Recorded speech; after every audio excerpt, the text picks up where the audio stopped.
What's the most genius 4D chess strategic move you've ever seen someone execute at work or in life?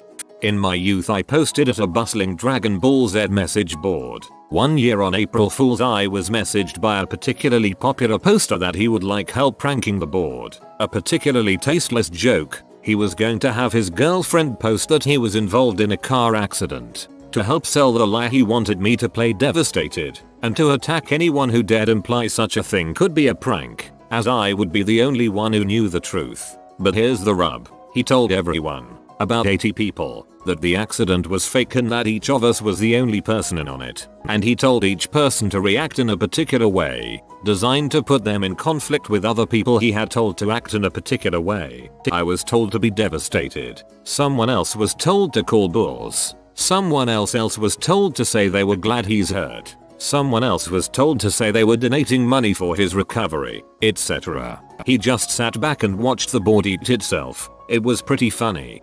This is straight genius.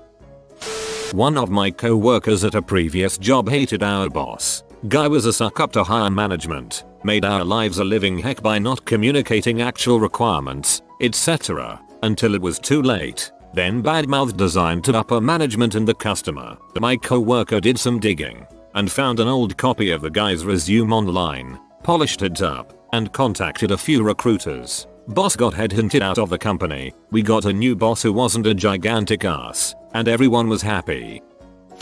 We spread the word that we were all going to skip the last half of the day by leaving out the doors at the disused extreme ends of the school that they usually had difficulty monitoring. One of the NHS officers had a brother who was a fireman whose chief was a bit of a safety and regulation stickler. Sure enough, we get to school that day and the doors at the extreme ends of the building are chained shut. NHS guy calls his brother at lunch. This was prior to cell phones, so you had to wait to use a payphone, and reports a fire hazard. Locked fire exit doors. Result: fire chief himself shows up and orders the high school evacuated while he does a top to bottom inspection on the whole building. Adding insult to injury, a huge bunch of seniors took off during the evacuation.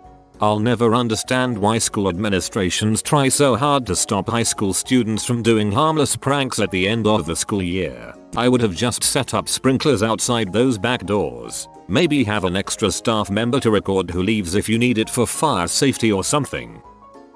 I don't know if I personally would consider it a smart move, but my boss has been having heart problems for a while. He has a quadruple bypass. He basically knew it was only a matter of time till his next heart attack. He told me he was gonna make dang sure it happened on company propriety when it came. Sure enough, a couple of weeks ago he punched in at 6 AM. He normally comes in around 9:30 to 10 o'clock, and less than 20 minutes later he was in an ambulance. Haven't seen him since, but my buddy from HR says he's listed for workers' comp. Dang that company, demanding he show up at 6 AM and causing his heart conditions from the stress.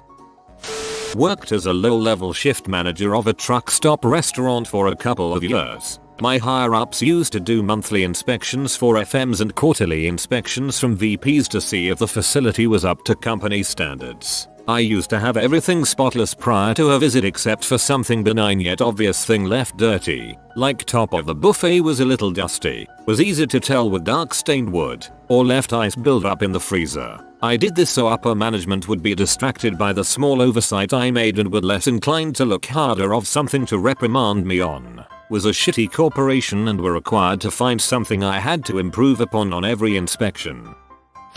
I have been around a lot of manipulation and politicking at various workplaces. I can't stand it, so I don't delve into it. So suffice to say, probably the most genius stuff was happening around me and I failed to notice it. However, something I was particularly proud of was when compiling reports, spreadsheets, ad copy, etc. I always typed my name in the lower right hand corner but set the text color to white. No one sees it, it doesn't print. But when someone cow manager cow sends off your files as his own work to the higher ups, along goes your signature. It came up in a discussion once where they were debating his data with my own. He had apparently sent alternative ideas in an attempt to discredit my contributions and belittle my capabilities. In a one-on-one meeting, I had them highlight the bottom right corner of all the documents he had sent under his name. They all had my name in the corner. I was working for them 2 months later.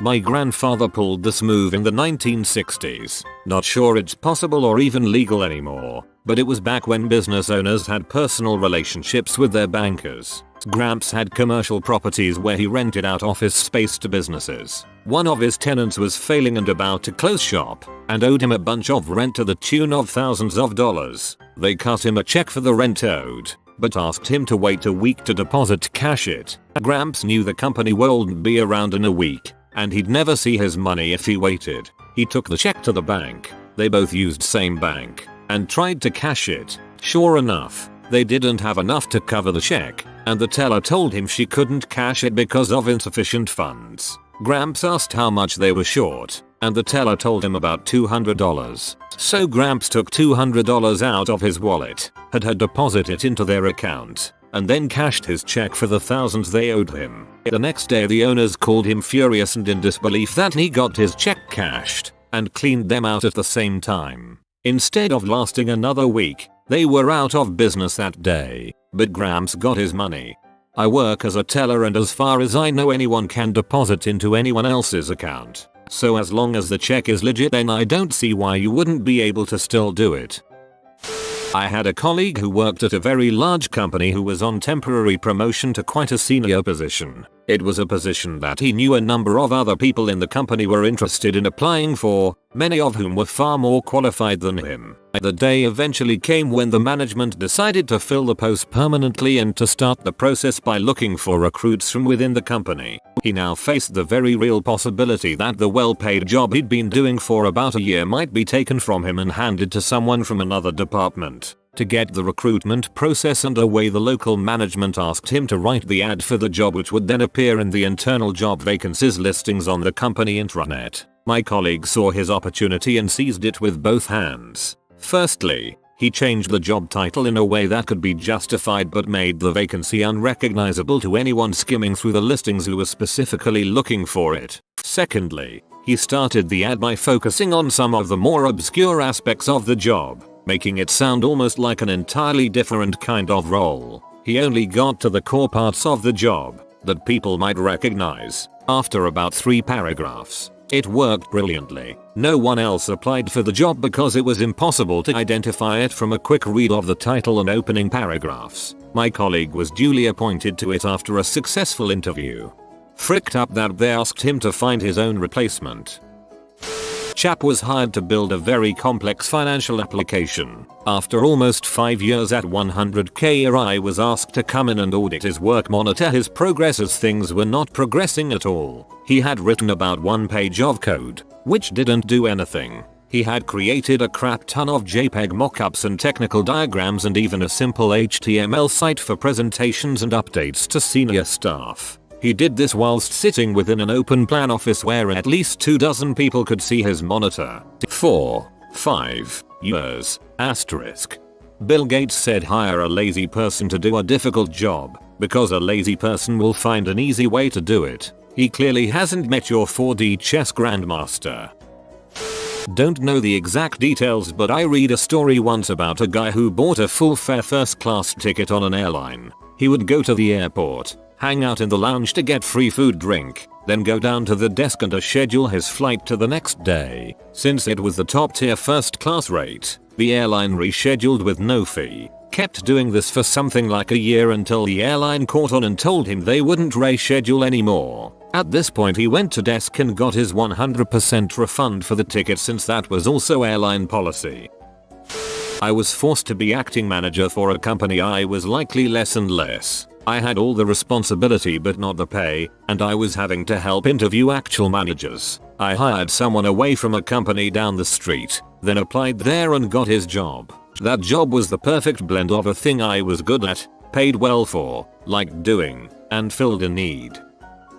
New guy in a fancy suit shows up in the office, and the company president says he's a consultant working for me. Give him whatever he needs. Guy works with us for months, going out to lunch with us all the time. We're all getting on great. Then one day we are in the company meeting when the president invites him up to the front of the room because he's my new boss, the VP of something or other. This guy steps out from the middle of our group like it's the big reveal on a TV show. He was undercover for the past couple months. He asked the president not to announce his title during that time so that he could investigate our department from the inside without us knowing. Thinks back to all the conversations at the bar. Lol rip I am fricked. I used to work as a sub teacher and was having a class of 4th graders. Crafty, manipulative little suckers, let me tell you. One kid absolutely had to sit in the front of the classroom. The reason for this is that he essentially controlled the other kids by giving them looks. If he was in the front you at least had to tell because he turned around for a second or two, gave a look, and some kid chucked his maths book across the classroom. Also, after having a few classes with these kids, one kid stayed in the classroom during the break and I asked her what was wrong. Apparently 2 boys in the class was mean to her and calling her names. So I told her I'd tell their original teacher and or the principal. I was only a sub after all and had no place disciplining kids. As I talked to one of the teachers about it I found out that the problem isn't the boys, it's 2 other girls in the class. See, these 2 girls would tell the boys to go bully this girl and be mean to her. Not because they didn't like the girl, but because they wanted the boys to get told off and disciplined for whatever reason. The bullied girl was just a tool in their eyes. If I ever need a general to confuse and misdirect my enemies in conflict, I'd recruit a 9-year-old girl. 8-14-year-old girls are psychological terrorists. Source: camp counselor during college summers.